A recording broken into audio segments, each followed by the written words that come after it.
welcome to another episode of the Articulate Ox Podcast. I'm your host, Soma79. Thank you so much for joining me today.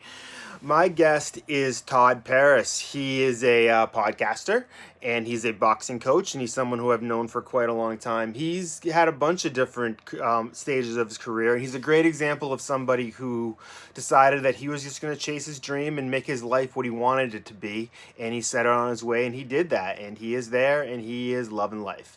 So definitely check out his episode. If you're looking for boxing instruction in the Massachusetts area, he'd be a great person to hit up at Lucky Punch Boxing.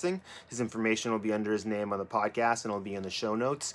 He was my boxing coach for a little bit virtually over Zoom, and he got me where I wanted to go in a pretty short period of time. So thank you so much, Todd. Definitely check out his podcast as well. And catch you next time.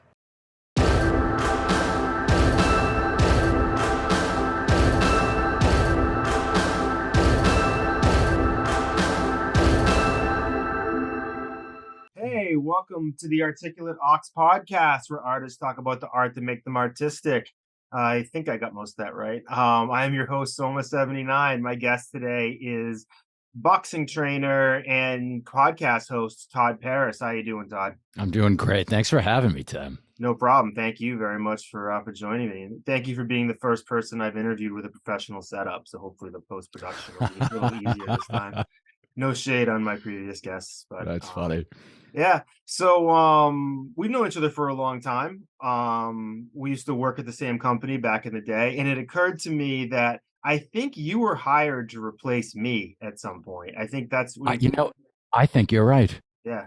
So your decision to quit right. corporate America may have been influenced by me opening up a job for you that made you want to quit. I don't know, but we'll get into that now. So we're going to talk about little Dead Poet Society. We're going to talk a little boxing training with Barry Robinson, and we're going to talk a little Howard Stern, because you've got a very interesting journey here, and we're going to talk about your path from corporate America to doing what you want to do, which I think is what a lot of people want to find that path. So let's kick it off a little bit. Where do you want to begin? So I was thinking, before we even begin, so I listened to a couple of your podcasts. There was one with Kim, and there was Kim Tronic. That was amazing. And there was one with, I forget the gentleman's name. He was a magician. Oh, Eric Burke. Eric Burke. I always wanted to be a magician as a kid. I thought it was just I have one of my tattoos is a rabbit coming out of a hat. I love magic. I think magic is the greatest.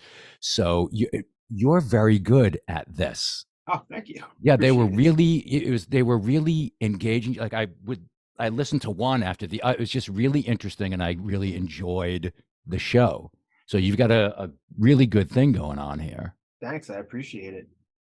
Did you hear me talk about the trick that Eric did that broke my mind? Yes, with the bowling ball out of the briefcase. I can't think of that dude without thinking about that stupid bowling ball and that stupid briefcase, and just how effortlessly it was. Like, I can't figure out whether he planned on doing it the whole time or whether he decided in the splits. It was so elegant. He had to have planned it.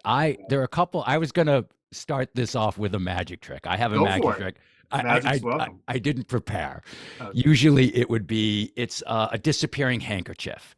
You have to prepare for the trick, because there's like he had said how magic isn't real, which I hate hearing. I know. But you have to prepare for it. So that was all set up. Yeah.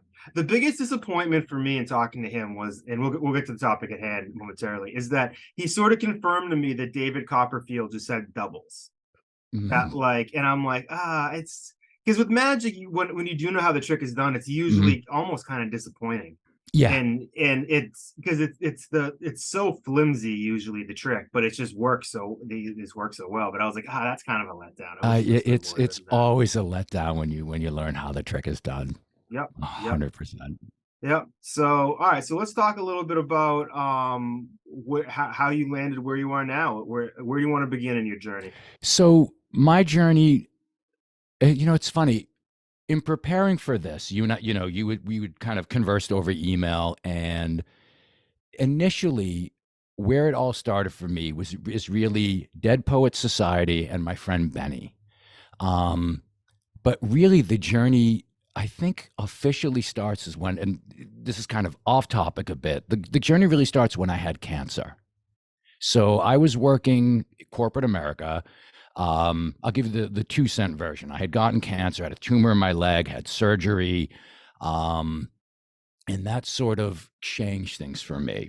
I had gotten the company I was working for was bought, and my job was moving to California. I didn't want to go to California, so I was on Cobra, and I was having surgery and radiation therapy, and that was sort of step one. During this time, my friend Benny, real name Mike Leonard, he works over at St. John's in Danvers. Big shout out to him. He was at the time working at Bose, and Benny and I would always get together and we would go over martial arts. He was such a huge influence on my entire life and being. He just was and still is an incredible human being. He was sending out letters to schools. He was in marketing. He wanted to teach, and he had his lightning bolt sitting in the theater of Dead Poets Society. He was watching the movie, and just wham, it just hit him like a lightning bolt in the chest that he needed to teach. And so he sent out resumes, and he was a PhD student going for his PhD in philosophy, while doing marketing. And then he got a job teaching, and that was his calling, his passion. I had always thought I was supposed to be a business person. I was supposed to be in marketing. My mother was in marketing. That's what I'm supposed to do. I didn't know I could do something else. And the idea of, I guess really the credit really is for this conversation about it's really Benny that got me sort of thinking I can do something different too. And that was sort of the catalyst into my becoming a boxing trainer full time, as opposed to continuing on in corporate America and getting jobs, getting laid. You know how it is in marketing. Marketing's always the first to go. And I was cutting my teeth in a career when there was nothing but layoffs going on. Right. And marketing when you started is probably a lot different than it is now. Oh, it's so different now. Right. It's like when marketing now, if you work in a marketing department at a regular company, there's probably about 4 or 5 things that you get to do that are, sort of baked into your job. And then there's a bunch of other things you hypothetically could do if you wanted to spend the money and likely not get the return. And those are the more fun things. Yeah, I had the joy of it's kind of been sucked out. I had no interest in it to be good at your job. I always find to be good at something, you've got to study it. Right. So, with marketing, it was, we have to learn about SEO marketing, this, that, and I just had no interest. I'm like, it doesn't interest me. I don't want to learn it. I don't want to do it. And so I didn't, and I wouldn't. And then with, getting into boxing, it was like, all the research, all the studying, all the different classes and lessons and conversations and ass whoopings and tutorials, all of it was like, it didn't feel like work, but it was, thousands and thousands of hours of work and study and doing. But it never felt that way. It was just like, I was just obsessed with it. Yeah, it's funny. I really appreciate what you said about how this is really about your friend Benny, because it's funny. The first guest I had in this podcast was my friend John, who writes for Screen Rant, and he's a friend of mine who I knew him from film school, and he sort of just kept doing his own thing for years and writing and having different jobs, and then all of a sudden he's like, I'm just going to go for it. And he got a job at Screen Rant. Now he's written for them like 4,000 articles. He got them a partnership or like a relationship with AEW wrestling. So now he gets to cover all that stuff and interview all them. And cool. He was on at Picard red carpet the other day interviewing Cody Rhodes. And I'm just like, wow. And he's one of those people that every step of the way, I'm like, if John can do it, I can do it. Yeah. Yeah. And it was what sorry. No, that's all I had. Yeah. It was just, Benny can do anything. He's one of those guys that he can do anything, and he did it. And it was just something I never ever thought I could do anything like that. And so, him being that trailblazer and doing it really motivated me and inspired me, and it was a blueprint on what to do. Yeah. So I had no idea, how do you go from marketing to being a boxing trainer. There was no blueprint. I had no idea. Right. And then have somebody who maybe shows you a path. It's just, Yeah. a lot of what I talk about here on the podcast too is about, like, no matter what you're in, there's it's like a pyramid. The people at the very bottom are the ones that think about doing it. And the ones that are a little above them, where there's less of them, are the people who actually do it. And then the ones above them, ones that stick through it. And then it's like, as you go, you're competing with less and less people. So that's really what I sometimes use to motivate myself. Where I'm like, I've already gotten this far. I've already beaten all these people who have given up. I don't want to be another person who gives up, especially now when it's like I'm competing against less people, or competing against less people at my skill level. Right. There's always new people starting, but they're not really the same type of competition. That's the same motivation thing that keeps me going. I'm like, I've already gone this far, and there's already so many other people who've given up, and I don't want to be that to somebody else. I've always seen, there's a comic that I saw where it's a guy like digging a tunnel, and then right at he gives up, and there's like gold at the end. And then there's the other guy that's just with the pitchfork, and he just keeps going and going and going. Yeah. I mean, it's like, the thing is, like, when you give up on your passion, most people replace it with something much worse. They replace it with, I don't know, like television, or like, I don't know. I don't want to say family. That's probably the wrong thing to say. Family might be the wrong thing to say. Yeah. But like, I mean, it's not like, if you give up a passion, you should replace it with another passion. I think there's a lot of people who, I think you see this a lot with people who retire from sports, and they don't have a plan. Yeah. Because like, they tend to like maybe gain a lot of weight, or just don't really know what to do. And, I think it's more that. I think it's that people don't know what to do. That, it's, I know in my own experience, it was, this is what you're supposed to do. This is what you're supposed to be. And I didn't want, I thought that's what I wanted. I always had these not escape hatches, but like little things that you look back on and go, well, no, did you really, like, did I really want to be in business? I majored in philosophy in college. Right. That's not what a business professional majors in.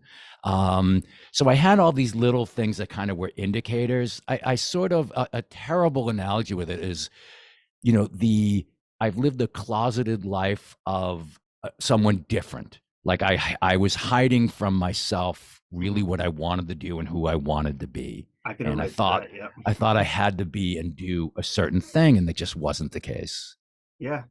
It's funny you mentioned that, because I moved out to Western Mass at the beginning of the pandemic, and like I had already thought that I was done living in that closeted version of who I was supposed to be. And then I realized, even just moving like 50 miles away and having a little bit more freedom, I realized, oh no, I was still living that. Like there was still another version of me that wasn't ready to kind of like come out and exist yet. And it's like, it's a keen observation. It's a lot of people. Like I have this thing when I look at LinkedIn and I see people post these super excited things about how their like, ROI has gone from 7.6 to 8.2, and like kick-ass rock star team. I'm just like, I mean, you people are faker than anything on like reality TV. I'm just like, and you're getting, it drives me bonkers. I'm like, the fake enthusiasm. I'm like, it's, God bless if that's really what revs your engine. But I just, I don't know. Yeah, that's all. It's foreign to me. Yeah, it's bizarre. It's a weird type of posturing. But so with Dead Poets Society, so with you, did you see it around the same time? Oh yeah. I saw it around the same time. So, and this is when it came out, I'm assuming. Right? I forget what year it came out. I think it came out like maybe like early 91, 92. I know I didn't see it till I was later. I can't remember if I was finishing high school or if I was in college already. I do remember, it's all sort of, there's a certain blur of like 5 years. Yeah. And I know that one thing, I was fresh out of rehab at one point, and Benny was one of the first friends I made who wasn't involved in the drug world, of the drinking world. He was a regular person. Yep. And he wasn't in AA either. He was just a person that I met. Yeah. And those people that you didn't even know existed before. Yeah. Like those people that just don't, like, never think to do these things that, other people decide it's going to be their whole lives. You're like, oh yeah, those people are probably out there. And he we were driving somewhere. We had a couple of interactions. We were driving home. He was dropping me off, and he's driving. He just looked over at me, and he's like, "You and I are going to be very good. We're going to be best friends. We're going to be really great friends. I know this." And I looked at him, and it was one of those conversations that I've only had, you know, high or drunk with someone, like never sober. I didn't know. And again, I didn't know I didn't know that you could do these kind of things. I didn't know I was allowed to. I thought you had to, again, it's kind of coming to me now. It's sort of a revelation of there's so many times in my life where I think it's supposed to be thing A and it doesn't have to be. That I'm a very sort of, I guess, siloed thinker with some things. And I remember being, to me, Benny is always like Professor Keating from Dead Poet Society. The whole idea of even just saying Dead Poet Society, and I get goosebumps when I think of Benny, and it's just how he just changed my world over and over again. Is he still in your life now? Yeah. Benny, I think every now and then we'll send each other the stupidest text, just something like ridiculous, like a line from the movie The Untouchables. Yeah. I'll type in the address, 1492 Racine. That was where, if you remember The Untouchables, he opens the matchbook, and that was the address that Sean Connery lived at. Or just stupid things. Or, every now and then it's a serious, like, I love you, I miss you, but Alice, my girlfriend's always like, so how is Benny? Do you ever? I'm like, yeah, I don't know. Oh, what's he? I'm like, I don't know. And I'm like, but I do know, and there's something stupid that Benny had sent me that day. Yeah. It is funny how as we get older, different people just like there's friends of mine that I've known for 20 years. And if you ask me what they did for work, I could maybe mumble out like, I don't know, something with email. Like, yeah, and that's actually how my parents describe my job. But then it's like there's other things about them so well. And then you have those friends that are online that you may never even meet, but for some reason you talk to them about your problems. Like I have a few, it's bizarre how like these are relationships that couldn't really exist 20, 30 years ago. And now we're the first generation really experiencing it. So yeah, that is neat. That is neat. Yeah, it's funny. I have a friend who's coming over here tonight to help me shoot. I'm working on a film to go with an album I'm putting out. We're shooting some videos this weekend, and we used to always text each other, "Where's the trigger, Joker?" from the movie Yoga Hosers. It's what pretty much is regarded as Kevin Smith's worst movie that we love. And there's this part where his daughter is just like, "Where's the trigger, Joker?" And we just like texted each other for years. See, I love that. I love those things. Just those stupid little. Another buddy of mine, Damon, will be, we have a thing where it's like, Finna, $5. And then the most ridiculous thing, like, I'll give you $5 if you, and it's the most ridiculous thing. And, I'm always broke. So it's always really fun. I'm like, well, I could really use that $5. So. It's funny. I'm one of those people who repetition is extremely funny for me as well. Like, you ever watch Mr. Show? No, but it's David Cross and Bob whose name I can't pronounce. Yeah, you got to check that out at some point. There's one sketch where I don't want to ruin it for you, but I literally, when it involves repetition, it's called The Story of Everest, and it's about a guy who climbed Everest. And I literally, when I watched it the first time, something happens repeatedly. I said to my friend, I'm like, I'm going to have to leave the room if that happens again, because I'm going to laugh harder than my body can actually handle. Right. And it did. And I had to leave the room because I thought I was going to blow a funny fuse. Oh, that's so funny. And I go upstairs and I turn on the TV in his living room. And the first thing on was, I was like years out of high school. It was my high school baseball coach presiding over like a selectman meeting in town. And I started laughing even harder. We were pretty high. My God. Like, we were about as high as I got. But it was literally the hardest I ever laughed in my life, to the point that I might hurt myself. The danger out there, kids. That's so funny. Careful about laughing. Yeah, I know. I mean, I can still feel it in my chest. Oh, that's so funny. And then I've shown it to some people, and they're like, at the Mr. Show skip, some people, and they're just like, "What is wrong with you?" Yeah, I hate that. Also, something like, I'll do that. Like, I'm addicted to TikTok, and I'll find the stupidest things. And I'm like, "Oh, Alice, look at this," and she's like, "You're an idiot." Yeah. There's a little bit of that going on in my house too. I'm like, I just think, because funny is funny. Yeah. If it's funny, I love funny. So if it's funny, I'm in. Yeah. There's a guy named Milo the Cat on Instagram whose his whole thing is of course. I repost those all the time on Instagram. Like, there must be some people who just think I'm insane, because there's gotta be some Brilliant. people who think this is so absurd. But They're there's one with Method absolutely Man in the Flash brilliant. the other day that got me really happy. They are absolutely brilliant. I forget which ones that I've seen that that like stuck with me, but I love. I got a friend of mine that sends me Milo the Cat all the time. They're Yeah, there's a just Biggie and brilliant. Barney one that's pretty big, and there's one for So What You Saying by the Beastie Boys with Okay, Muppets. that's funny. Yeah, Anything Muppets, I'm in. yeah. I love Muppets. I love the Muppets too. It's like the Muppets. The thing I love about the Muppets is that, like, there is a suspension of disbelief there, where I'm watching it and I'm just kind of accepting that these things exist in the world. But it's Yeah, really, when you look at it behind the scenes, it's a really quite flimsy, like, suspension of disbelief. Like, it's like, and yeah. it's pretty impressive what they're able to do. It's You ever see the Saturday Night Live sketch where Kermit is singing with Justin Timberlake? No. This is amazing.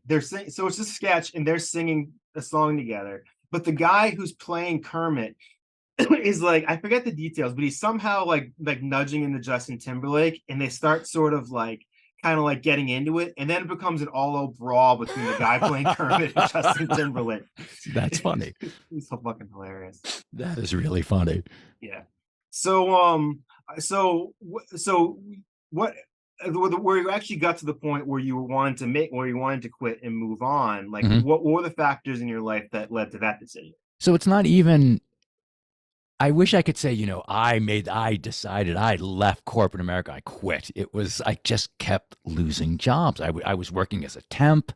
Um, and I'd be close to getting hired. And they're like, well, we're going to go with another candidate. And it's like, oh, okay, great. And just finally, I was working at monster.com, and I was a temp, and like, some of my office mates decorated my cube with Miley Cyrus stuff because I had for some reason, I admitted that I like Party in the USA. Party in the USA is played. It's a great song. If you look at my Spotify wrap up at the end of the year, that's always on there. I love that. It's a great song. It's about as good as songs get. They decorated my cube with Miley Cyrus stuff, which I thought was hysterical. But being the age that I am, or was at the time, and having Miley, it didn't play well with some of the people in the office, and someone reported me. Oh my God. I got called into my manager's office, and they were like, well, the Miley Cyrus stuff has to come down. I'm like, oh, okay. And they're like, you shouldn't have put that up. And I didn't want to like sell out, or rat the, I'm like, oh, I didn't. Okay, I'll take it down. And then I think it was like later that week, I was let go, more or less. And I'm like, I'm just so done with this. Yeah. And I was doing boxing training on the side to make a little money.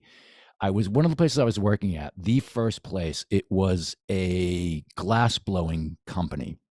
And they would do, either students would come in and blow glass, or it was just like a glass blowing studio.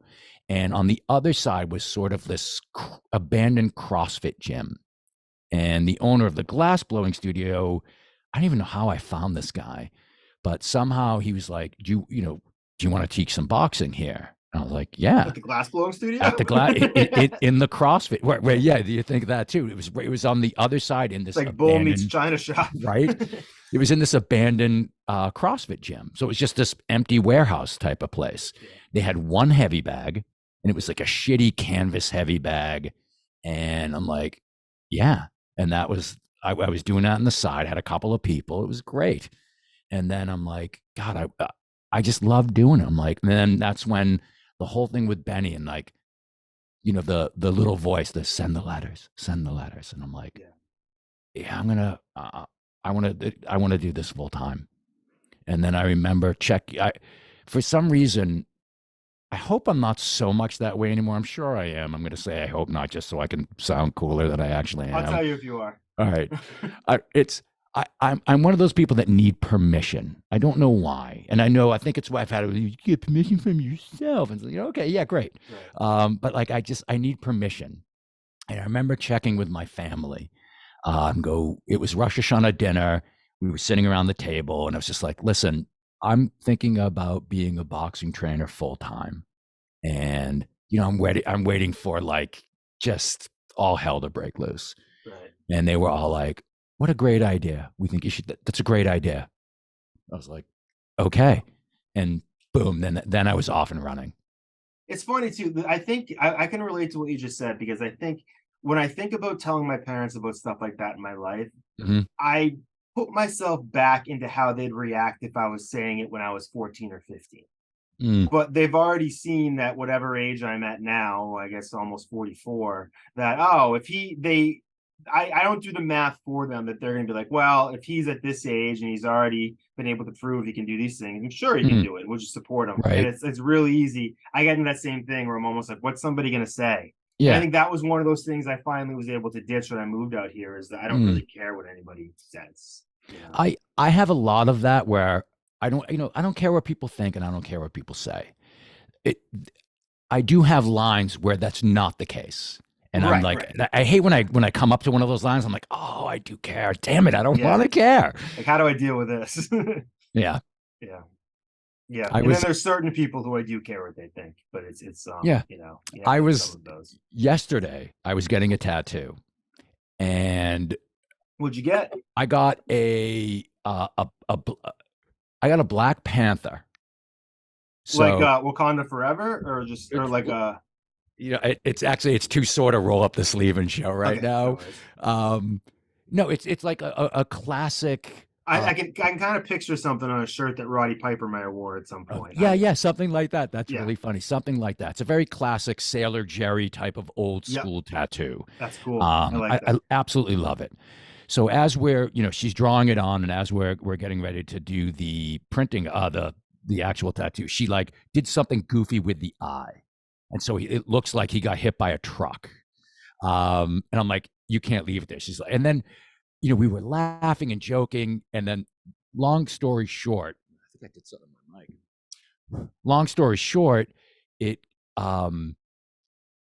we're making fun. The leopard is making fun of. I have a tiger tattoo, Yeah. so it just has this goofy face, and it's saying, "Ooh, I'm a tiger." It's really, really funny, and I'm like, I can, my thing is, I can't have that. People are going to ask me. It's going to look stupid, Right. and then I'm like, you know what? I don't.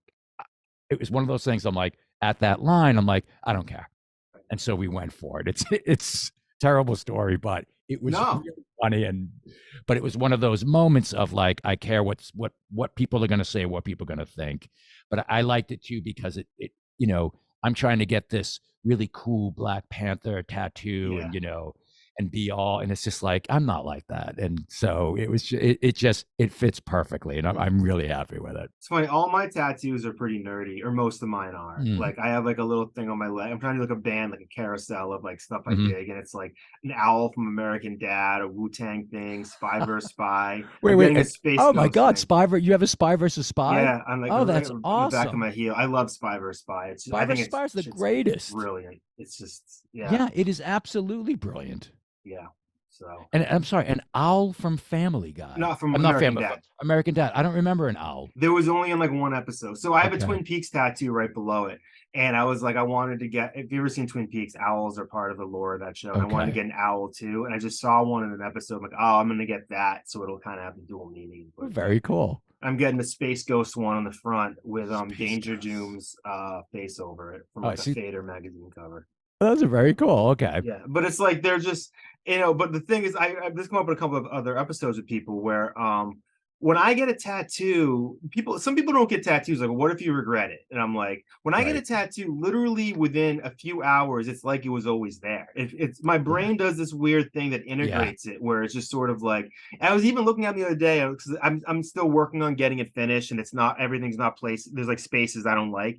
I'm like, some people probably look at this and think it's absolutely ridiculous, but I'm like, I still just accept it as part of me, and I love it. And I can't, and I didn't start getting tattoos until I was like 38. I was late in life getting. I was late in life as well. I was I think I was close to 40. I think I might have been 38 as well when I started getting them. And then it's like, it's people, when you get them when you're like 18, like, we have to live with that your whole life. Now it's like, I don't have to live with this for half my life. I always think of it as like an excavation where it's there, and then the tattoo artist pulls it out of the, like chisels away all the gunk that's in the way, and then you're left with this beautiful stained glass window. Yeah. Yeah. There's an episode actually is coming out next week, which by the time this airs will have been like weeks and weeks ago with this artist Ashley Renee, and she does all this swirl art, and she started getting it tattooed on her body, and I was like, she needs someone. I didn't really know why she did that, but like figured maybe she want to talk about it on the podcast, and what she talked about was that she was somebody who cut herself, like she was a Oh, cutter. wow. And she wanted the tattoos to cover her scars because she knew that even though she would cut her body, she wouldn't cut her own art. Oh, And I was like, wow. wow, that's Wow. impactful, you know? Wow. That's Yeah. impactful. Yeah. So Wow. Food for thought. So check out that episode 10 of the Tickler Docs podcast with Ashley Renee.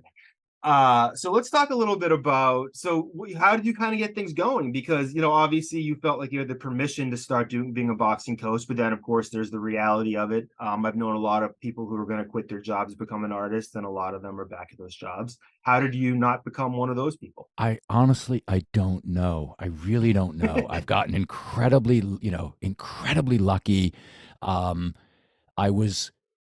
I just slowly started to get more clients. My big break was there was a gym in Needham. It's no longer in existence, called VO2 Max.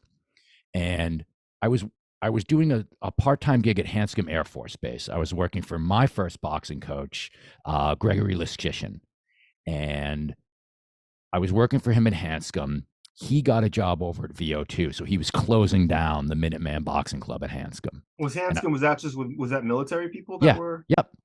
Yep, that was Hanscom Military Base in Lexington. Great place, great people, and had a great time there. And it was ending, and I was like, okay. And then he was like, I want you to come and try to get a job at VO2. And then one of their trainers, in the fitness industry, trainers can be very flighty and a little flaky. Yeah. It's kind of like a real estate type job. Some people kind of treat it that way, where it's like, oh, anybody can do this, right. And then some people end up being really good at it, and some people end up being a total pain in the ass. Right. I come at part of it with a marketing strategy. And also, I guess I come at it from a different angle. I think because I got into it so late, I come at it differently. Yeah, you're bringing sort of wisdom about how business works. More or less. Very helpful. Yeah. So I went in, long story short, met with the owner. We went out to lunch. It was a very good and productive lunch. I knew what he wanted for his gym, and I could talk what he was talking about. And I think he liked that, and he gave me a shot. And that was it. I was a full-time boxing trainer.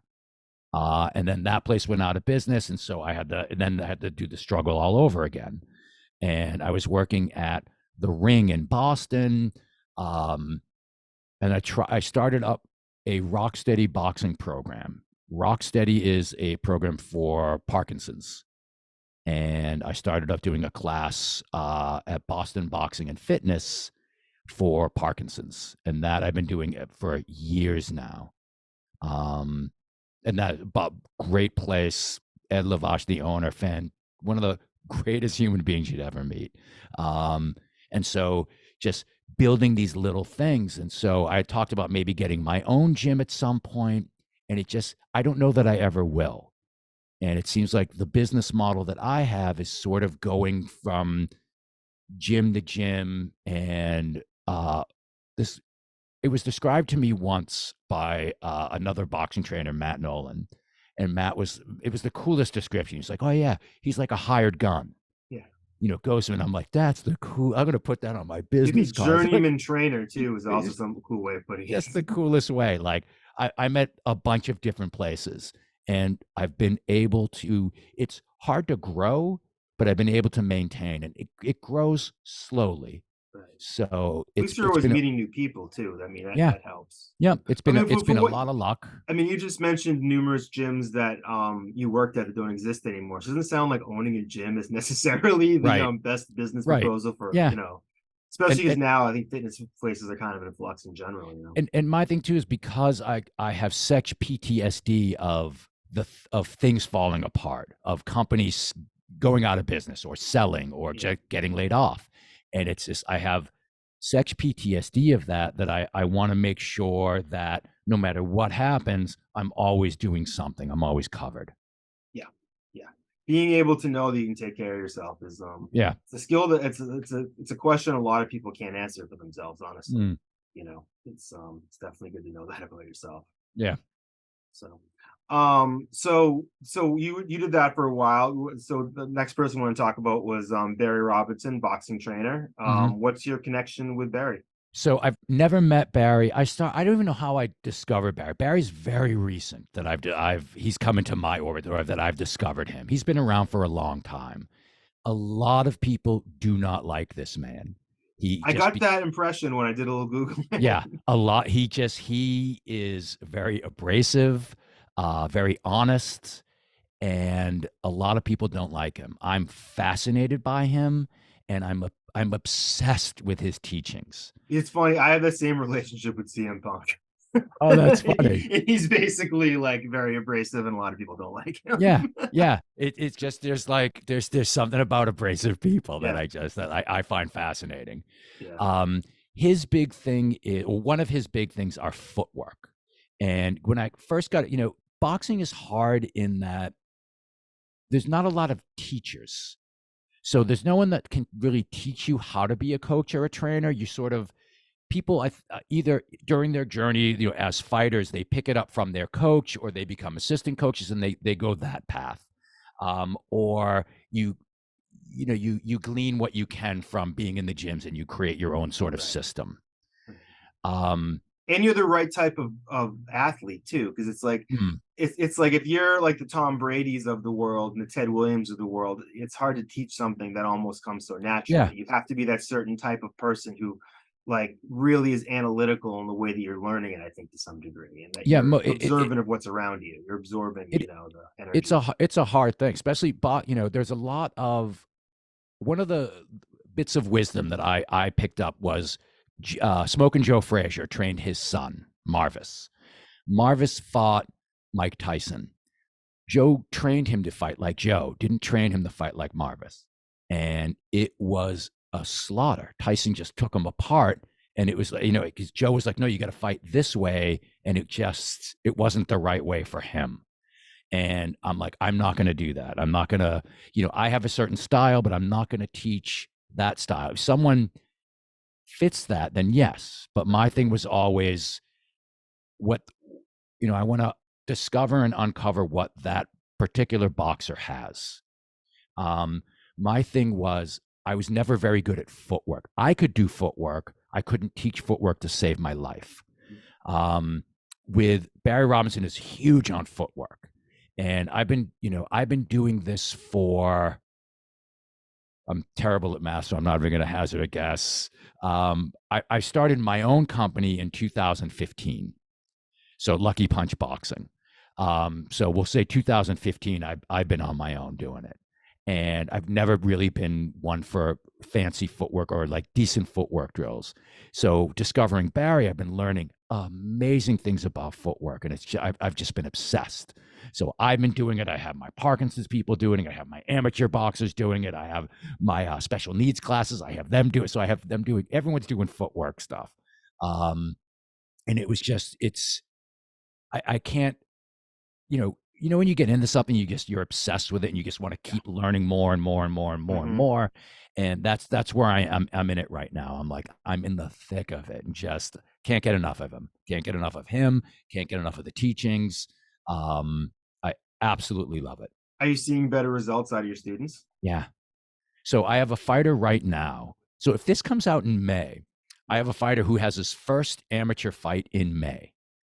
So I'm doing a thing for Haymakers for Hope. It's a 2-cent version of that. Think of the Jimmy Fund walk, but with punches to the face. So it's a charity event. It's people who've never boxed before, either never boxed or never had an amateur fight. So they train for 4 months, they raise money, and then it culminates in a fight night. So with him, my whole training modality is different. I'm training him in a completely different way that I've trained anybody else. Started with his footwork, and it's just footwork. And then, I'll add layers. Like Barry's big in adding layers. And I'm like, okay, yeah, me too. I'm going to add layers. So I've been adding layers to his footwork. So my thing what is, does that mean to add layers to your footwork? Add layers. So if you think of a cake, yeah. You have your cake, and then you have a layer of chocolate, then you have your other layer, you just keep adding things onto it. Yeah. And with him, I've added in. So we started with footwork, and now we're at footwork with head movement. Okay. Then we're going to have footwork, head movement, and punches. Footwork, head movement, punches, counter punches. And then we'll just keep building there. So it's almost like a way. It's almost like it's not as rigid, but almost like learning choreography. Like you learn, it's like it's harder than you think to go like this. Like right. It's like, and then when you're actually trying to not to get hurt, there's a whole other element to it. Yeah, no, it's exactly right. It's exactly right. And if you think of it, the way I think of it too is if you're trying to learn an accent. I remember a buddy of mine was trying to work on his Jamaican accent, and he had one sentence that he would go to. Surely it must be a constellation to you. That was probably the worst Jamaican accent. That sounded a little Irish. yeah. So either way, it's totally offensive. Either way, either way, it's offensive. But he would go into. He'd have a sentence that he would go to, and then create off of that. Right. So what I'm trying to do is give my guy two go-to sentences.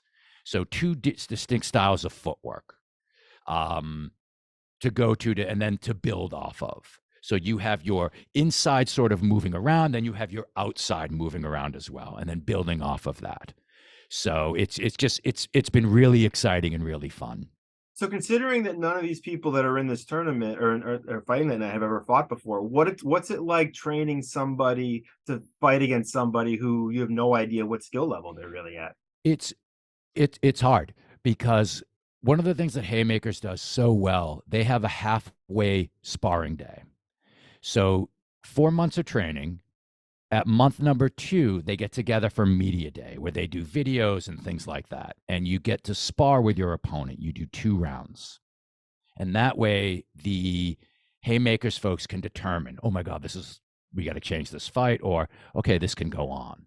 So you get an idea. So it's never an unsafe, relatively speaking. It's never like a mismatch. Yeah, after that halfway point, then you have an idea as to specifics of how to train your fighter. But up until then, it's hard because they're new.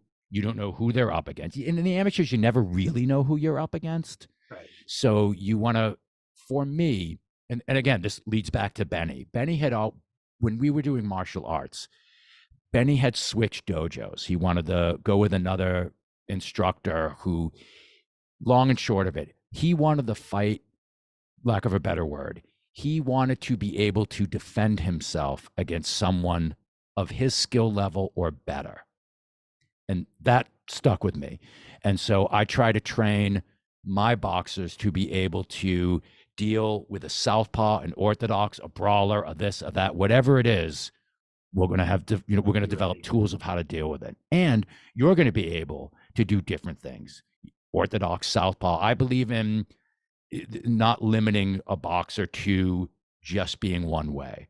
So you need a backup. You need a backup plan. It's not even a backup plan, but just you should be able to do both. Why is it it's in baseball? If you have a fielder or a pitcher, if you have a pitcher that can pitch regular or left-handed, that pitcher's awesome. He could do both. So fighters should be able to do the same. I can draw with my right and left hand. I totally know that's a skill. Yeah. Mixed martial arts, I think, has it right because that's what they do. They're not locked into one stance. Yeah. And I think that's for boxing. And again, this is some of the stuff that Barry talks about as well. So it was nice to find a kindred spirit and into that sort of thing. Yeah. I won't rant too long. I could rant forever about all of it. No, hey, go be my guest. Rant away. So the podcast, which you started pretty recently, how did that come about? Is that something you've been thinking about for a long time? Yeah, I've always I love the idea of a podcast. I remember when I was in corporate, I one of the things I would do was I would moderate webinars. And I enjoyed that. Like I enjoyed sort of narrating or directing, and being interactive with something going on. I like the idea of a podcast to it. I love boxing and I wanted to do a boxing podcast. I have no idea how to start one. Again, it goes back to, I don't know how to do it. Right. The technical side of it, the editing and all that, beyond me. So I'm like, well, the podcast I want to do is about boxing, and I want to make it in a sort of niche about boxing and overcoming adversity. And I like the idea. I got into boxing because I had cancer. So there's something there. So I went to the people at Haymakers and I pitched them the idea of doing a podcast about fighting and cancer. And they came up with a format for a podcast about fighting and cancer. So it's a really exciting podcast. Not every fight ends at the bell, and out now. And yeah, it's been a fantastic experience. And part of too, there are some people over at Boston Boxing that I'm there doing my classes, and they're there sparring, or I see them on fight nights, and I have so many questions for them. And one of the things I wanted to do is I wanted to start a podcast so I could talk to them. Yeah. Because I'm uncomfortable talking to people. That's funny. That's one of the things that I'm secretly doing this too. Oh, that's funny. Yeah. Yeah, because it's just a way of, if it's a podcast, I have so many questions. I'm really curious. And boxing's something I love talking about, and I want to talk to people about boxing. And it's a way, like, it was a way of like, one of the things with the Haymakers podcast was, regardless of what would happen with that, it was sort of my way to get this going so that then I could do something where I could talk to these other people to ask the questions that I've been dying to ask them. Yep. Yeah. I mean, I can totally relate to that.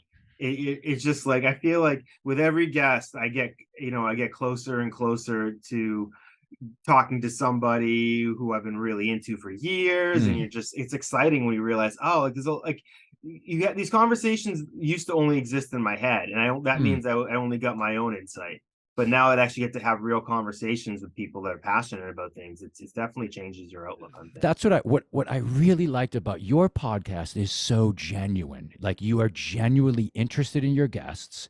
Your questions are all genuine. You're really good too at keeping things on track. But you could tell it's like you're not doing it just to do a podcast. Like, you're genuinely interested in this. It fills that need. It's really neat. Yeah, I try to approach it with a certain earnestness. Where you definitely have that. I appreciate that, man. I thought about doing a podcast for a long time, but never really had an idea. I always assumed I would just do it by myself, but I tried a few that I recorded and didn't release, and I'm like, it's a lot of me, and really my voice hurt by the end. I get that. I was like, I don't want to do a podcast where it's just me talking. Like, I don't want to do that. Like, I'm more interested in what other people have to say, or just my questions to them. Yeah. I even thought the beginning of each episode of mine, I'd probably talk for like 10 minutes or so. And now it's cut down to like every episode gets shorter. It's like, now it's like 30 seconds. I'm like, all right, well, going in, Yeah. Next up. Yeah. Todd Paris. Here we go. So what were the first couple episodes of your podcast that are out now? Like, who did you talk to? How were the conversations? The first ever episode it's myself and the two co-founders of Haymakers for Hope, Andrew Meyerson and Julianne Kelly. And so it's just the three of us, introducing ourselves to the audience and asking each other some questions. Because I was really excited too, because, Andrew, I don't really know Andrew. I've known Andrew since 2012, and I don't really know Andrew. And so I was really looking forward to talking with him. And, one of my questions that I did ask, which I'll drop a little, that was what it was edited out. I had asked him, I'm like, because Andrew worked for Goldman Sachs, and then he started Haymakers for Hopes with Julie. And I'm like, what did your parents think? Like, that's because that's such a thing with me, right, that I was like, so here you are, you're working for Goldman Sachs. That's a big get. That's a job, man. And then you leave that because maybe you could do something in a charity boxing event. Like, what'd your parents think? Um, and so like it was like questions like that that I was super interested in. So Yeah. it's a good podcast. Then What did his parents think? his parents, they were, from what he said, his parents were very supportive. That's They good. were like, which, and of course, um, yeah, it's just because that still blows my mind. Like, they had to have thought, like, are you sure? Like, even that question, that's a big switch. Yeah. So, but and Andrew, I'm fascinated by Andrew. He's, he's quiet, but he's not quiet. And I had asked people too, what question, I sent out to like my haymakers people, the people I've trained for fights. I'm like, I'm going to be talking with Andrew. What questions do you have? And they were just like, Jesus, they didn't really know much about him. He's a man of mystery. And It's the way to be. he's super interesting. He's definitely, Julie's an open book. You cannot listen to the podcast and not, every episode, I think a listener will fall a little bit more in love with Julie. She's just, you cannot help but fall in love with Julie. She's just incredible. That's awesome. So And what are your plans for it going forward? I mean, how long do you have a certain number of episodes? Is it yeah, gonna be kind of something perpetuity? we're in season 1, and the first official, so that was the kickoff episode. The first real episode, we talk with this woman Nicolette, who she fought in haymakers. Nicolette's son had died of cancer, and we talked to her about her involvement with haymakers, her fight, her connection to the cause, and things about her son. And that was a heavy episode. Yeah. And so we talked to different people who are involved in the organization as either fighters or some of the gyms, just people involved peripherally with haymakers. It's an interesting conversation. It is at times really funny. At times it's really heartbreaking. Yeah. And they're hard questions to ask too sometimes, because it's, how do you ask someone, so when your mother died, how did you boom, boom, boom? Right. They're hard conversations. It's fun with a question like that. Anybody who's ever been through anything that traumatic, on a Tuesday, you might answer that question one way, and on a Mm, Wednesday, you might be in a totally different space. There's no yeah, linear path for recovery from that sort of tragedy. So right. it's tough. It's tough to ask somebody around that, really feel what they're willing to discuss on that day. What their where their comfort level is with sharing. It's something you really got to feel out in the moment. Right. It's tricky. So, speaking of someone who really can be sensitive in the moment, Howard Stern. I have to so Howard Stern was somebody who, when I was a kid, I always appreciated he was there, and I always Mhm. thought that what he was doing was important, but I never really was into his particular brand of sense of humor. But I always was glad that he was there, Mm, and I really appreciate what he's grown into. Now I think it's impressive. There's so much of him now that's been out there, and to see somebody's career arc like his is pretty impressive. yeah. And just his evolution as a person. I remember reading Private Parts in high school. I'm sure like he could write an entirely different book now. Yeah. So Yeah. how did he come in? How did he come into your peripheral? So when Howard came to Boston, I forget what year it was, but I remember I was listening to BCN, and it was at night. BCN. Yeah, BCN. And it was April 1st, and it was at night, and Howard was on. And I remember thinking, maybe this is an April Fool's joke. Like, why is Howard Stern on a Boston Because radio things in station? radio changes tend to happen like Yeah, this. It's like all of a sudden someone's been there for 20 years is gone, and gone. it's like they throw a cake at him on the way out the door, and Yeah, then they tell the people listening right after that. yeah. So I thought he was hysterical. The years that I missed the angry Howard, not missed as in longed for. The angry Howard years that a lot of people remember him for, weren't when I was into him. when, having Sirius for many years, Sirius satellite radio, and listening back when they play the best of or old stuff, like you can hear he's a different guy then. Yeah. Did he have a Uh, TV show before he had a radio show? no, but the TV show, well, there was the Channel 9 show, but he had the radio show first. Okay, cool. All right, got it. Yep. So, but that was, that was something as well. Yeah, I sort of, that kind of sticks in my head. And I was pretty young back then. And I've never saw the Channel 9 show. I just know of, it's funny, as soon as you said that, because I haven't listened to Howard in a while, but again, it was one of those things. I was obsessed with him. I wanted to learn everything I could. And just listening all the time, there's a certain period that I understand about him. I was obsessed with radio as a kid. That's what I thought I was going to do for my entire life. I had a radio show in the 8th grade. I was at one of 2 high schools in the state that had a radio station. Oh, wow. So I had a radio show, and the kid I had it with is still working in radio to this day. Oh, that's funny. Adam Schneider down in the Georgia area. But okay. That's what I thought I wanted to do forever. And then I transferred out of that school the next year. But and I was obsessed with it. To me, I came from such a small town that it was real, and I didn't have cable until I was 21. It was my only outlet to really the outside world. Hopkinton. But back then it was a small enough town you only had to dial 5 numbers if you wanted to call somewhere across. It was before EMC moved in. So it was I only had 88 kids in my graduating class. So oh, wow.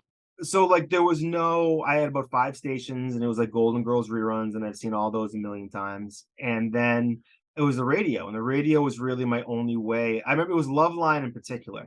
Listening to Loveline was sort of like, oh, there's another world out there, and there's like people talking about things that you don't hear in any other part of the media and treating them seriously. And to me, that was a huge eye-opening thing that, oh, like these people seem, there's definitely people out there more like me, and I got that from hearing people send in their horrible, sex and drug questions. I'm like, oh, these are my folks,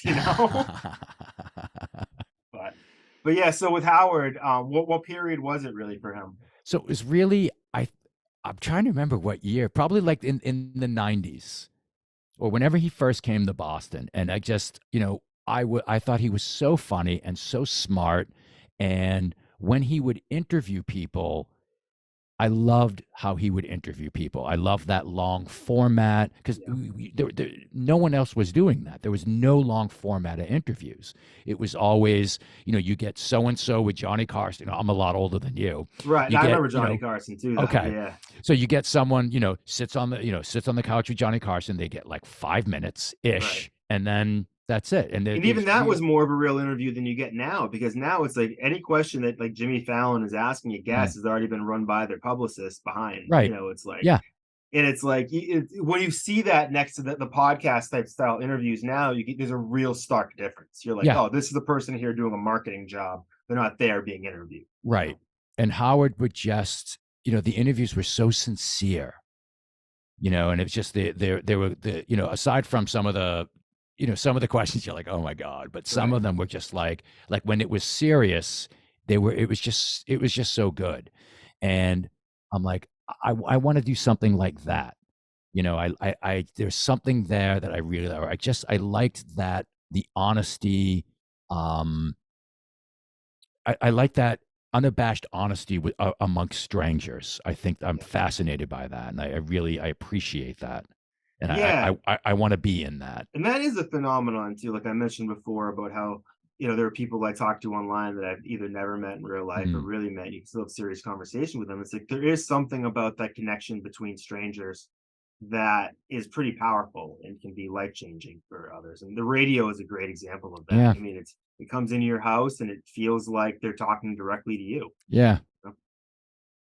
And it's all on their timetable. You know? Those days before like the Clear channels of the world bought out all of radio were pretty I talked on a different episode about 88.9, the Emerson station, and the hip hop show they had for years. That was life-changing. I remember being a kid and listening, with my boombox and hit play and record and listening to 88.9 because they would have like songs that you couldn't get anywhere else. Yeah. That's probably the first time I heard Tribe Called Quest and like Master Ace and like Intelligent Hoodlum and all these It's just I still have those tapes. I actually made my girlfriend for Christmas this year. I got her this big stereo with like a turntable and CDs and a tape deck and everything all in one.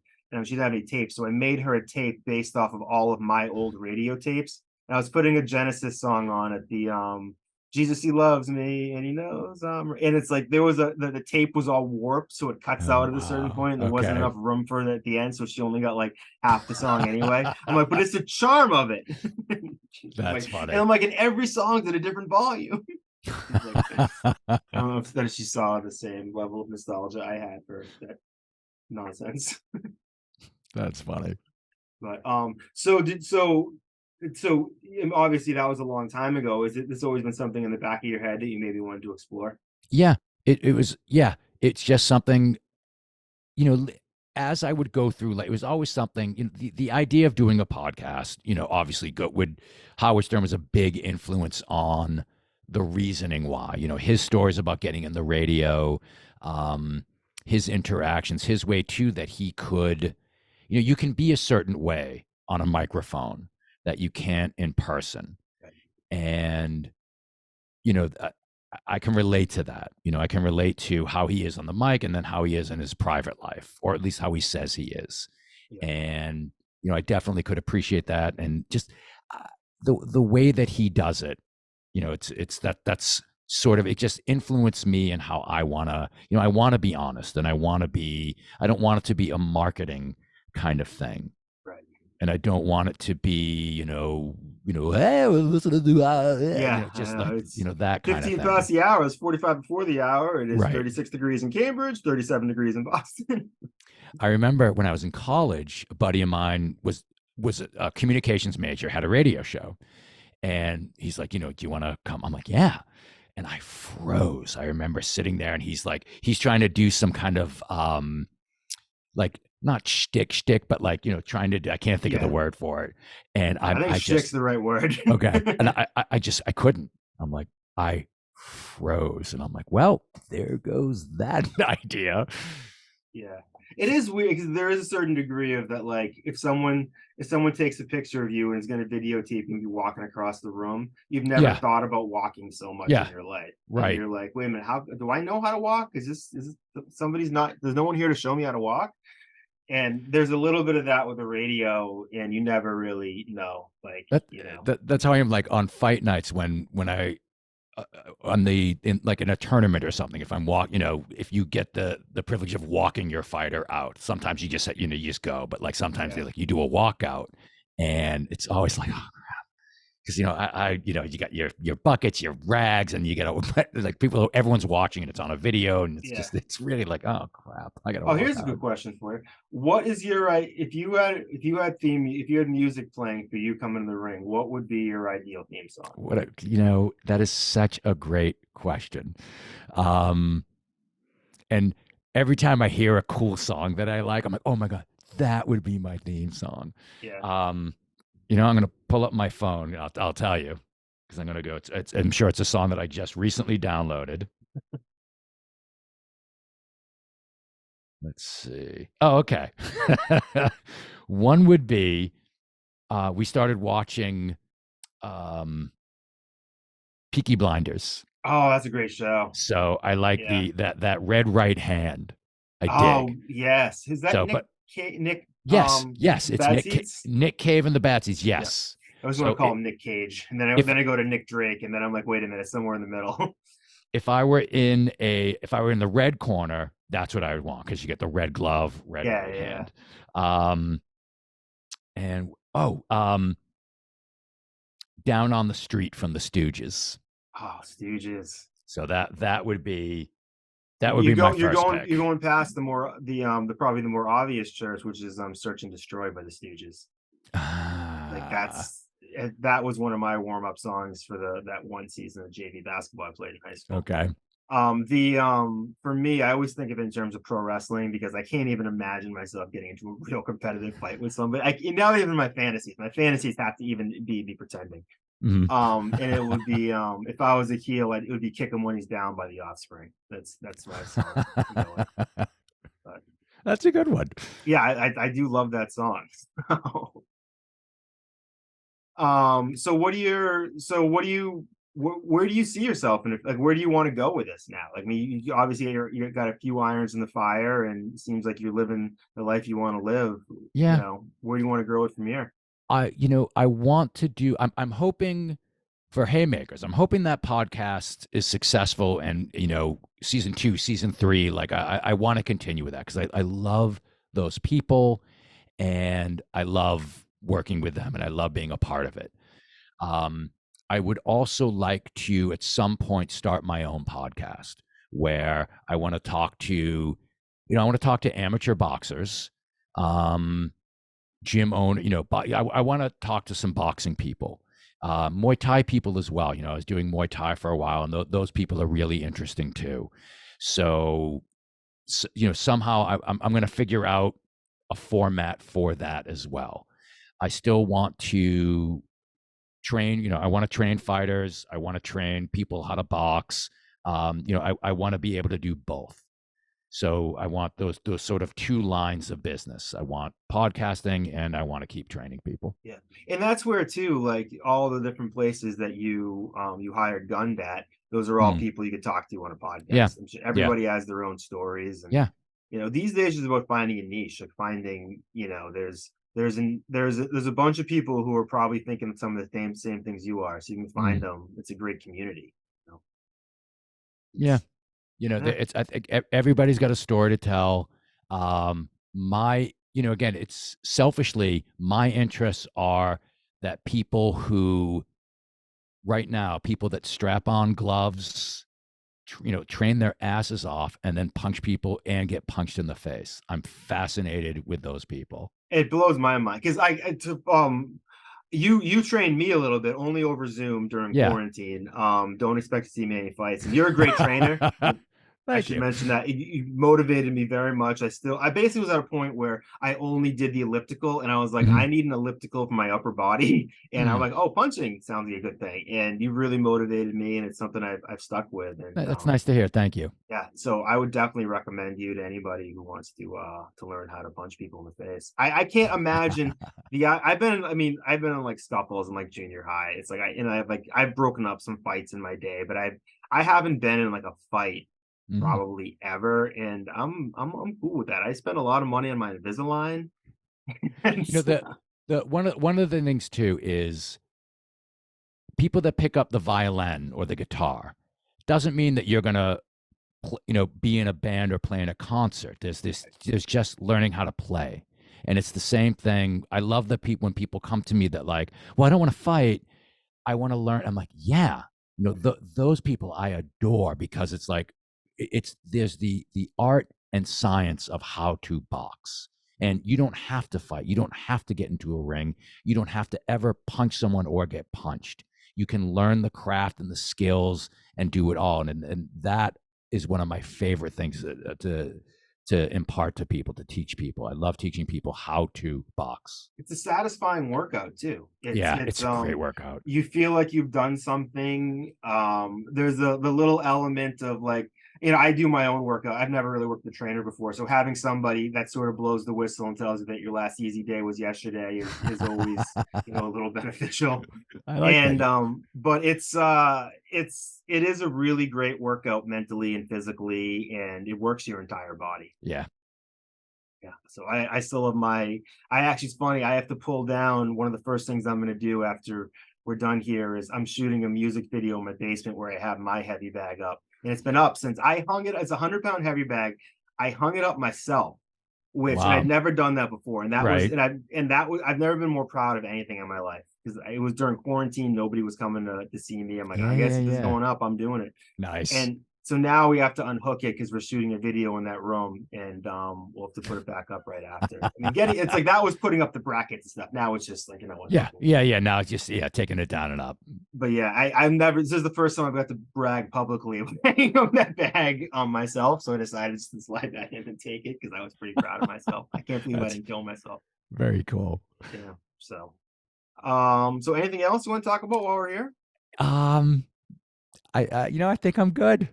Sweet. This has been an absolute pleasure, man. It's I'm really glad that you invited me to do this. I was excited. I look at your podcast is for artists, and I look at what I do as a sort of art. And so I was really excited. I'm like, yeah, just to be a part of this. So because I asked you on before I even knew you had a podcast. So this wasn't just because you're doing a podcast. No. This was right. This was about, you had asked me way before that. Yeah. Right. And it's about passion too, because it's like there's so many artists out there who are scared to make the jump, and just seeing anybody who can make the jump and find, a net, like it's inspiring to people. Yeah. So, all right, man. Well, good luck with the podcast. Good luck Thank with you. the boxing, and we're gonna have your social media underneath your name through this, Perfect. so people will be able to find you. So it's Great. been a pleasure, man. Tim, thank you very much. All right.